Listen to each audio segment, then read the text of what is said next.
Good morning, everyone. Green-Eyed Guide here. Enough of you had sent me this news story that I figured it's time to make an official comment. Bleach in energy drinks. In this episode, I'm going to tell you everything you need to know. Ready? Let's go. So, bleach in energy drinks. This story is making the rounds in news media, and it usually comes with titles such as hydrogen peroxide found in energy drinks, or bleach in energy drinks, or harmful levels of bleach found in energy drinks. First of all, what is this bleach that they're talking about? Without getting too much into the science of free radicals and antioxidants and redox reactions, I will just say that this bleach is hydrogen peroxide, which is a compound that's formed naturally in coffee and tea. Because energy drinks are not natural, the researcher was surprised to find hydrogen peroxide in there. The article that I'm going to be referring to specifically today is from abc.net from Australia, and the title of the article is called Hydrogen Peroxide Found in Energy Drinks. The intro of that news article says, "A study of energy drinks has found that many undergo a chemical reaction which produces hydrogen peroxide, a substance which causes oxidative stress and is used as an antiseptic.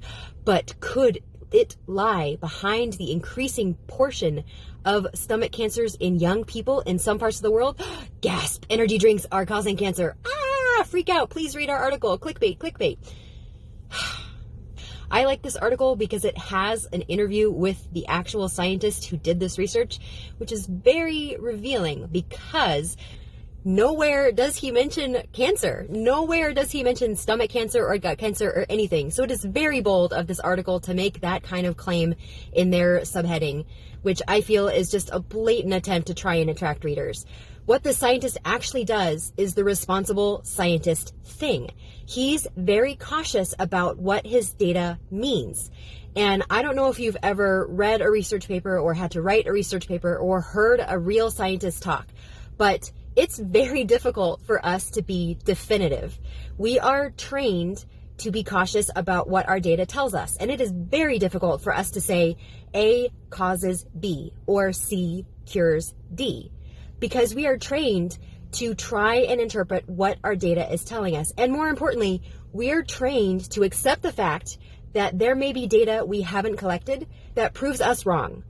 So, in his research, Lewis Bennett's group looked at about 40 different beverages. 28 of those 40 were energy drinks, and the rest were either soft drinks or mineral waters.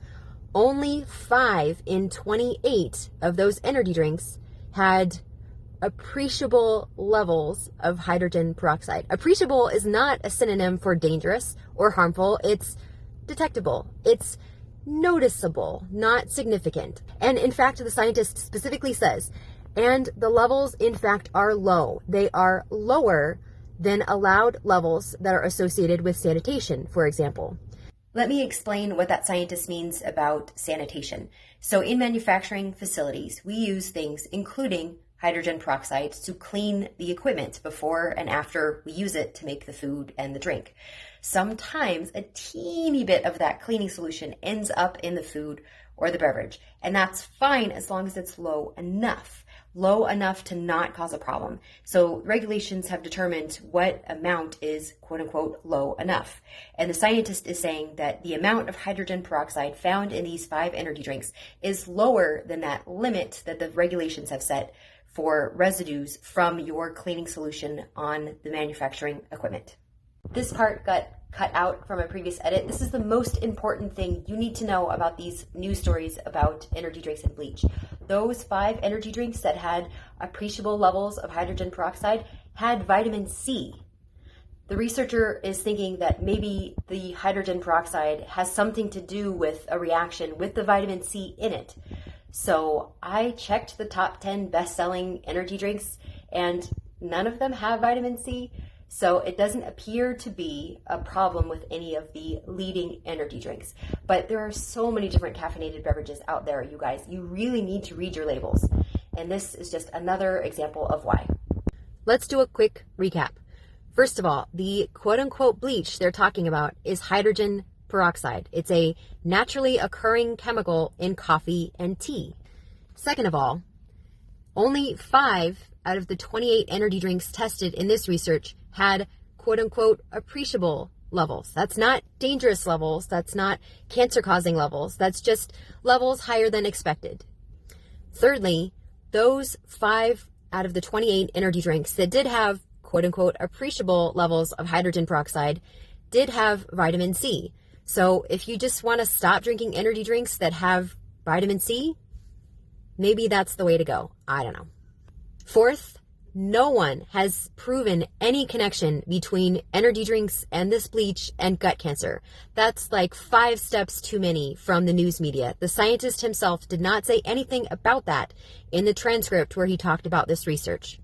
And finally, anytime you're reading news articles about energy drinks, you need to dial that BS meter up to 11 and read them with an extra skeptical mindset, because as this article has shown, there's a lot of times when a good intending scientist's own research and own words get used to create these fear-mongering stories. If you really want to drink caffeine safely, you need to read between the lines. And feel free to send me more of these news stories. I am happy to debunk them and tell you what you do and what you do not need to be worried about. I hope this was helpful. Thanks, everyone.